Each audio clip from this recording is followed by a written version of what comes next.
नाशिक लोकसभा मतदारसंघात महाविकास आघाडीकडून माजी आमदार राजाभाऊ वाजे यांना लोकसभेची उमेदवारी जाहीर झाल्यानंतर वाजे समर्थकांकडून नाशिकच्या शिवसेना कार्यालयात जल्लोष साजरा करण्यात आला।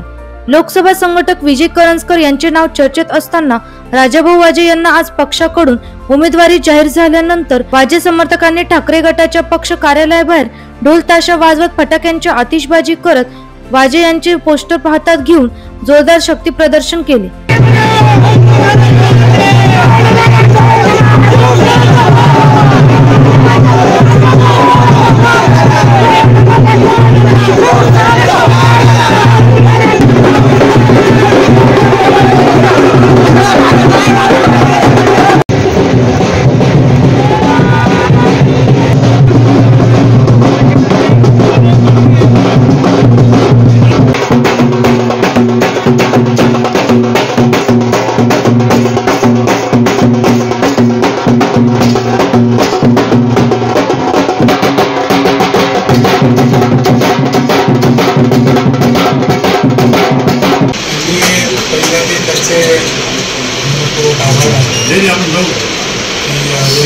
विश्वास व्यक्त केला। त्याचबरोबर महाविकास आघाडीतील घटक पक्षाचे सर्वच नेते आणि नाशिकचे सर्व महाविकास आघाडीचे नेते आणि शिवसेनेचे सर्व नेते यांनी जो विश्वास दाखवला त्याबद्दल मी त्यांचे आभार मानतो। सुरुवातीला मी त्यांच्याशी बोललो होतो, वैयक्तिकरित्या मी प्रस्ताव मांडणारा मी कोणीच नाही, परंतु मी त्यांच्याशी बोललो होतो की करायला पाहिजे, करण्याचा प्रयत्न करावा, परंतु मला माहीत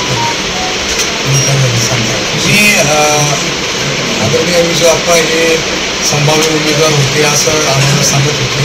सगळे सांगत होते, आम्ही त्यांचं काम करत होतो, दीड महिन्यांनी प्रचार करत होतो, परंतु पक्षाने जर जबाबदारी टाकली तर मला ती पूर्ण करण्याची जबाबदारी माझी। पण नेमकी असे काय राजकीय समीकरण निर्माण झाले की अचानक त्यांच्या उमेदवाराची आपलं नाव पुढे ते माझ्या आकलन शक्तीचा तुम्हाला हा निश्चितपणाने महाविकास आघाडी राष्ट्रवादी असेल, शिवसेना असेल, काँग्रेस CPM असेल, या सर्व पक्षाचा सामूहिक सर्वे झाला। त्यामध्ये जे त्या नावाची शिफारस बहुतेक लोकांनी त्या ठिकाणी केली आणि आज आदरणीय उद्धव साहेबांनी निश्चितपणाने तिथं परीक्षण केलं, स्वतः पण खात्री केली, त्यानंतर राजाभाऊ वाजेंची उमेदवारी त्या ठिकाणी। मात्र विजय करंजकर हे निवडणूक लढण्यावर काम आहे। विजय करंजकर हा मित्रच आमचा, विजय करंजकर हा सैनिकच आहे, तो आदरणीय उद्धव साहेबांच्या विरोधात भूमिका घेऊ शकत नाही, आदरणीय उद्धव साहेबांच्या उमेदवाराच्या विरोधात तो उभा राहू शकत नाही, त्यात समजूत करतो। पण एक गोष्ट नक्की आहे की मग बरोबर यांनी सांगितल्याप्रमाणे उद्धव साहेब असतील, आदरणीय शरद पवार साहेब असतील, बाळासाहेब थोरात जे असतील, ह्या आघाडीचे नेते काँग्रेसची जरी जागा असेल त्याच्यावर हे डिस्कस करायची अशी आमची माहिती आहे आणि मग तिथं हा दिला पाहिजे असं विचार झाले। त्याचप्रमाणे नाशिकच्या संदर्भात सर्व नेत्यांनी सांगितलं की असा सर्वे केलेला आहे, त्याच्यामध्ये यांचं नाव आघाडीवर आहे, त्यामुळे यांचा विचार व्हावा असं त्यांच्यामध्ये ठरल्यामुळे ते जाहीर झाले असं। नाशिकला आले त्यावेळी शरद पवार साहेबांनी बरीच माहिती काढली, जी त्यांच्या लोकांशी बोलले आणि त्यांचे जे काही सोर्स असते त्या लोकांशी बोलले, आमच्या थोडं कानावर आलंच होतं आणि त्याच्यामुळे मग त्यांनी पण साहेबांना सांगितलं असं पण केवळ तेच कारण नाही, उद्धव साहेबांनी पण सर्वे केला त्यामुळे हे झालं। अजिबात नाही, हा निर्णय हा उद्धव साहेबांनी घेतलेला आहे आणि विजय करंजकर बरोबर केवळ जुन्या नाशकात नाही अख्ख्या जिल्ह्यात आम्ही फिरलेलो आहे। तो जिल्हा प्रमुख होता आणि एक इच्छुक उमेदवार म्हणून फिरत आम्ही सर्व फिरत होतो।